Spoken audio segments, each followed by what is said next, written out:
En una reciente intervención parlamentaria, Gabriel Rufián intentó explicar en 2 minutos a los españoles por qué el mercado eléctrico español es una estafa. El mercado eléctrico produce 110.000 megavatios y solo demandamos 45.000. Pero en cambio, los precios no bajan pese a tener sobrecapacidad, sino que suben y suben y suben. ¿Qué falla en esta explicación? Comprobémoslo.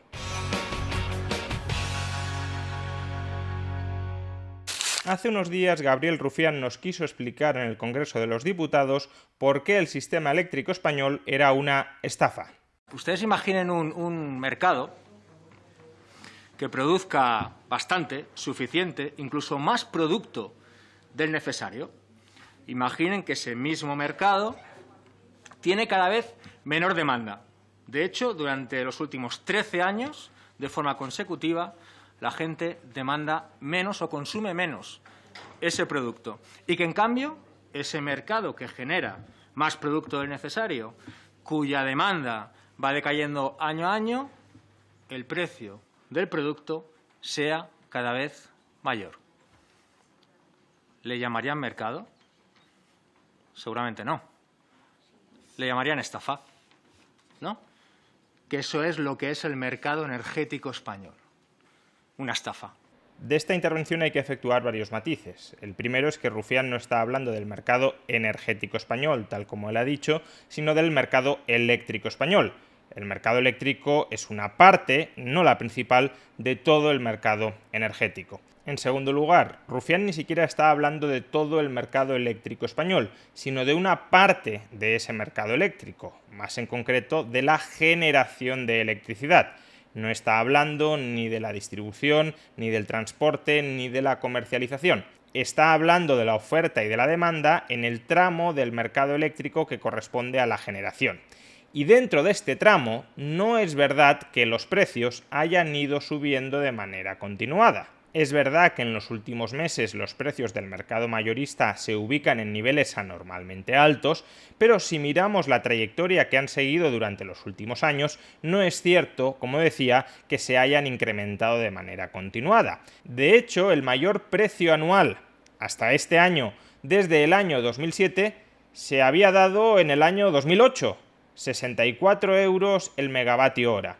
Desde entonces, los precios se volvieron más bajos, hasta llegar, por supuesto, a un mínimo tampoco normal, tampoco de referencia, que fue el mínimo del año 2020, como consecuencia de la fuerte caída de la demanda de electricidad debido a la crisis del coronavirus, donde los precios se ubicaron en 33 euros el megavatio hora. Pero es que entre ese máximo del año 2008 y el mínimo del año 2020 podéis ver una cierta oscilación en torno a los 40, 45, 50 euros el megavatio hora sin que exista una trayectoria claramente al alza.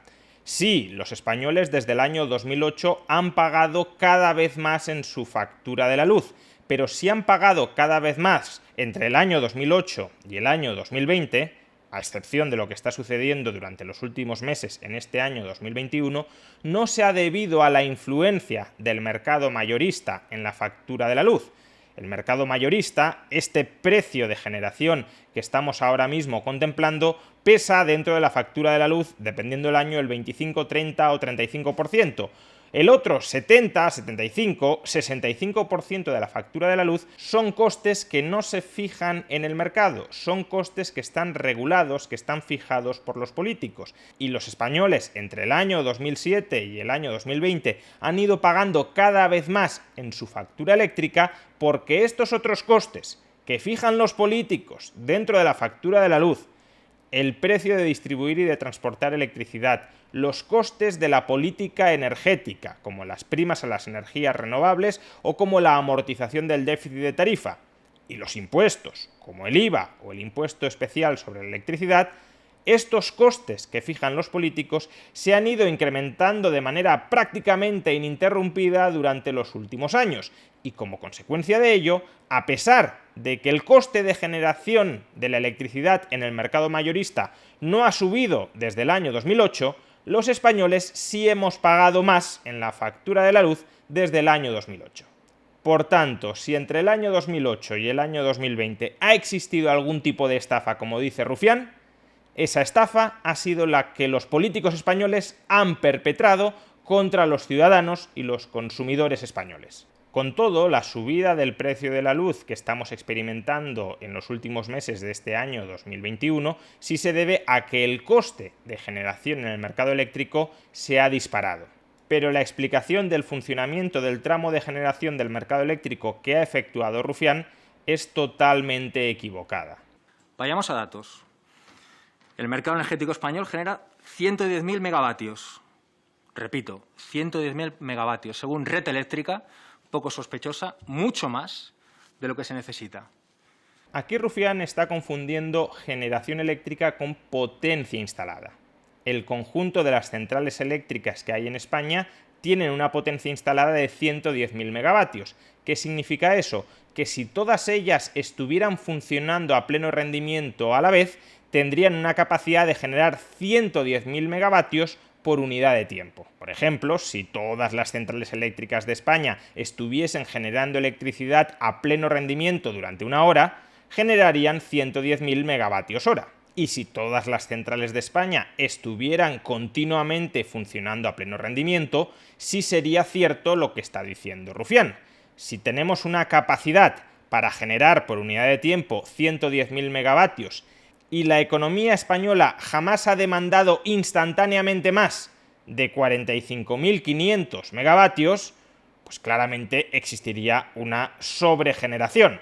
Estaríamos generando 110.000 megavatios por unidad de tiempo cuando nunca hemos demandado más de 45.500 megavatios por unidad de tiempo. El problema es que no todas las centrales eléctricas que están instaladas en España pueden generar electricidad a pleno rendimiento durante todas las horas del día. ¿Por qué? Porque un porcentaje muy significativo de la potencia instalada en España, alrededor del 40%, está instalada en forma de centrales renovables y más en concreto eólica, fotovoltaica y termosolar. La potencia instalada en estos tres tipos de centrales ronda los 45.000 megavatios. Dicho de otra manera, si estos tres tipos de centrales estuviesen generando electricidad durante todo el día, todos los días del año, no necesitaríamos ningún otro tipo de central eléctrica para abastecer la totalidad de la demanda de electricidad de España.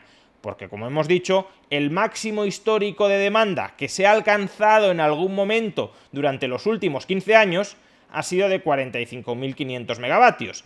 Si la eólica, fotovoltaica y termosolar que hay instaladas en España tienen potencialmente la capacidad de producir hasta 45.000 megavatios, solo con ellas tres deberíamos ser capaces de abastecer siempre las necesidades eléctricas de los españoles.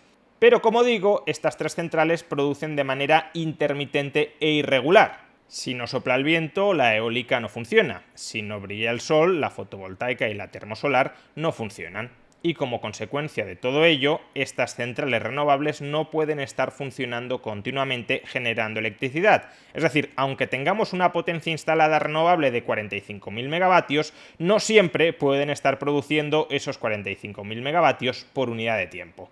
Por ejemplo, en el año 2019, por irnos a un año anterior al de 2020, al año de la pandemia, la producción de electricidad en España fue durante todo el año de 261.000 gigavatios hora. De esos 261.000 gigavatios hora que fueron producidos para abastecer las necesidades, la demanda eléctrica de España, la solar y la fotovoltaica solo produjeron el 38%. Es decir, aunque la potencia instalada teóricamente debería darnos para abastecer el 100% de las necesidades eléctricas de España, porque ya hemos dicho, hay 45.000 megavatios instalados y jamás se han demandado más de 45.500 por unidad de tiempo, a pesar de que en teoría el potencial de generación eléctrica de estas centrales daría para abastecer el 100% de la demanda, a efectos prácticos solo abastecen el 38%. A una conclusión similar podemos llegar si observamos cuál fue la estructura de la generación eléctrica para abastecer la demanda en ese momento que se produjo el pasado viernes 27 de agosto. cogemos el pasado viernes como podríamos coger cualquier otra fecha. Si nos fijamos, la generación acumulada que hubo que abastecer, que suministrar en cada momento, rondaba los 30.000, los 35.000, los 25.000 megavatios. Y de esa electricidad que estaba siendo demandada, ¿cuánto podían abastecer las centrales renovables? Y eso que en este gráfico, en la franja azul, se incluye como renovable también la hidroeléctrica, no solo la solar y la fotovoltaica. Pues solo podían abastecer entre 10.000 y hasta 15.000, en el mejor de los casos, megavatios. Todo lo demás tenía que ser abastecido por centrales no renovables. Repito, en teoría la potencia instalada en eólica, fotovoltaica y termosolar llega a los 45.000 megavatios, pero está claro que no son capaces de producir 45.000 megavatios nunca. Y como no lo son, para complementar la generación renovable que por mucha que tengamos instalada de momento no alcanza a satisfacer la totalidad de la demanda eléctrica, necesitamos instalar otras centrales complementarias de carácter no renovable que suplan a las energías renovables. ¿Cuáles fueron esas fuentes de electricidad no renovables que complementaron, hasta abastecer plenamente la demanda que había en España, la generación de electricidad renovable?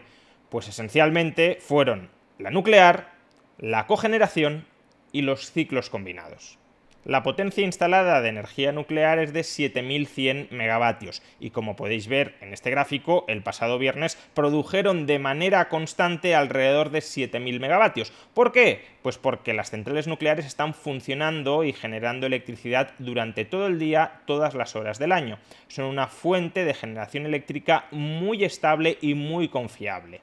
Siendo menos del 7% de toda la potencia instalada en España, en el año 2019 proporcionaron el 20% de toda la generación eléctrica. Esto no significa, cuidado, que debamos ponernos a invertir masivamente en nucleares. Las centrales nucleares ya existentes en España generan electricidad muy barata porque el coste de construir las centrales, que es el coste principal, ya está amortizado. Construir nuevas centrales nucleares, al menos las primeras que fuéramos capaces de producir, supondría que generaríamos electricidad a un coste cercano a los 100 euros el megavatio hora, es decir, costes muy por encima de lo que estamos normalmente habituados en el mercado mayorista español, que como hemos visto ha tenido un coste medio durante los últimos años de en torno a 45-50 euros el megavatio hora. Sí significa en cambio que no deberíamos precipitarnos en cerrar estas centrales nucleares actualmente existentes en España porque son una garantía de suministro a bajos costes. Eso sí, si los burócratas de Bruselas siguen incrementando de manera acelerada el precio de los derechos de emisión de CO2, quizá llegue un punto en el que las centrales nucleares sí sean rentables incluso a un precio por megavatio hora de 100 euros. Sea como fuere, las nucleares son solo una de las centrales no renovables con la que conseguimos complementar la energía que producen intermitentemente y regularmente las centrales renovables. ¿Cuál es el otro gran tipo de central que nos permite suplementar la generación renovable cuando estas centrales no están generando? Las centrales de ciclo combinado. Las centrales de ciclo combinado generan electricidad quemando gas. La ventaja que tienen es que se pueden activar y desactivar de manera muy rápida, de manera que si hay una deficiencia de generación eléctrica porque hay determinadas renovables que han dejado de producir, podemos poner rápidamente en funcionamiento centrales de ciclo combinado para que la electricidad renovable que ha desaparecido de la red sea suplida por la electricidad generada por esas centrales de ciclo combinado. Esa es la ventaja. Activación y desactivación muy rápida. Son un complemento perfecto para un sistema eléctrico que se basa en unas centrales, las renovables, de producción intermitente. ¿Qué problemas tienen las centrales de ciclo combinado? En primer lugar, que son caras. El gas no es barato, especialmente después de la subida de los precios internacionales del gas que ahora mismo estamos padeciendo. El segundo es que emiten CO2, y el CO2 cada vez es más caro de emitir porque desde Bruselas se ha decidido que es necesario internalizar esa externalidad negativa poniéndole un precio creciente a la emisión de CO2. Por tanto, si son caras y contaminantes, no queremos que normalmente estén en funcionamiento. Si podemos evitar poner en marcha las centrales de ciclo combinado, lo evitamos. ¿Cuándo no podemos evitarlo? Pues cuando las renovables no estén generando electricidad y cuando esa electricidad no generada por las renovables no pueda ser suplida por la nuclear. En ese momento es cuando entran en funcionamiento las centrales de ciclo combinado. Ahora bien, ¿cuántas centrales de ciclo combinado necesitamos tener instaladas para garantizar que no va a haber ningún apagón en España? Es decir, para garantizar que en ningún momento la demanda de electricidad va a superar la generación eléctrica. Como no sabemos si puede haber un momento en el que muchas renovables dejen de funcionar, necesitamos tener una sobrepotencia instalada en forma de centrales de ciclo combinado por si acaso. La potencia instalada en centrales de ciclo combinado en España supera los 26.000 megavatios, a pesar de que, por ejemplo, el pasado viernes no suministraran más de 8.000 megavatios. Necesitamos tener una sobrecapacidad ociosa de centrales de ciclo combinado por si acaso. Imaginemos que un día la eólica no genera electricidad, la solar no genera electricidad, la nuclear no puede generar más de 7.000 megavatios por unidad de tiempo. ¿De dónde sacamos la generación eléctrica para suplir toda esa generación renovable que ha desaparecido del mercado? Pues activando las centrales de ciclo combinado que durante el resto del año permanecen ociosas esperando a ver si en algún momento se activan. Dicho de otra manera, en España tenemos una potencia instalada renovable de 45.000 megavatios.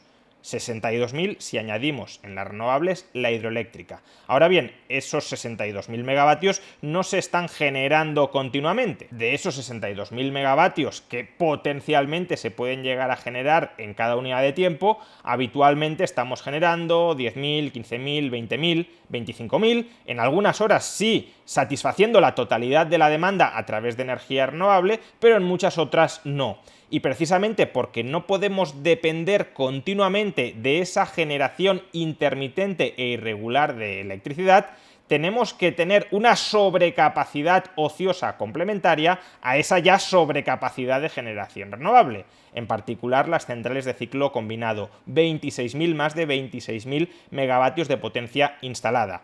Si sumamos renovables, incluyendo la hidroeléctrica, y las de ciclo combinado, nos vamos a unos 88.000 megavatios de potencia instalada, prácticamente 90.000. Recordemos que la demanda máxima que se ha alcanzado en algún momento en España es de 45.000. Por tanto, estamos duplicando la potencia instalada en relación a la demanda máxima porque dependemos, por un lado, de fuentes de electricidad intermitentes y por otra, porque esas fuentes de electricidad renovables son intermitentes, tenemos que duplicar, triplicar, cuadruplicar las centrales de ciclo combinado por si acaso en algún momento las renovables dejan de funcionar plenamente. Ahí tiene Rufián su explicación de por qué en España hay una sobrecapacidad de potencia instalada en el mercado eléctrico, por diseño político. Porque se ha decidido, con buen criterio o sin él, no voy a entrar en eso, promover las energías renovables. Y si tu sistema eléctrico depende de las energías renovables, necesitas muchas centrales renovables que normalmente no van a estar operativas, sobre capacidad renovable, y necesitas también muchas centrales de ciclo combinado que normalmente tampoco van a estar operativas, que puedan complementar a las renovables cuando éstas no están generando, sobre capacidad no renovable. Y un último comentario sobre la solución mágica que ha planteado Gabriel Rufián. Soluciones. Intervención pública. Intervención pública. Y esto no es chavismo. Enel es una empresa pública italiana, propietaria de Endesa. Intervención pública. Si se quiere, se puede. Así que la intervención pública en forma de empresas públicas de electricidad es la solución. Así que Italia tiene la solución. Bueno, pues veamos cuáles son los precios a día de hoy en el mercado mayorista de Italia. Como podemos ver en este mapa, el precio del megavatio hora en Italia es de 126 euros. En España, algo superior, 130 euros. Durante la semana pasada, durante las semanas anteriores, era habitual que el precio del megavatio hora fuera superior en Italia que en España. En cualquier caso, las diferencias son minúsculas porque lo que importa no es la titularidad de la propiedad de las eléctricas. lo que importa es cuál es la estructura de generación eléctrica y cuáles son los costes de las materias primas que entran en esa estructura de generación eléctrica.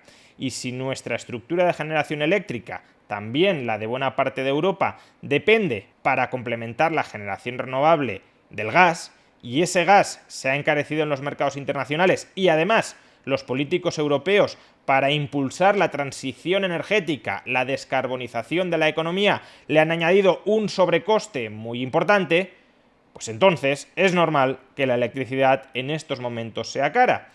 Pero que nos lo digan a las claras los políticos, que no nos mientan, que no nos intenten engañar, que no nos digan que la electricidad es cara porque no tenemos una eléctrica pública. ¿Saben por qué ustedes nunca explican con la misma claridad que algunos de nosotros esto? Porque es muy sencillito, ¿eh? Y que antes de hablar intenten informarse.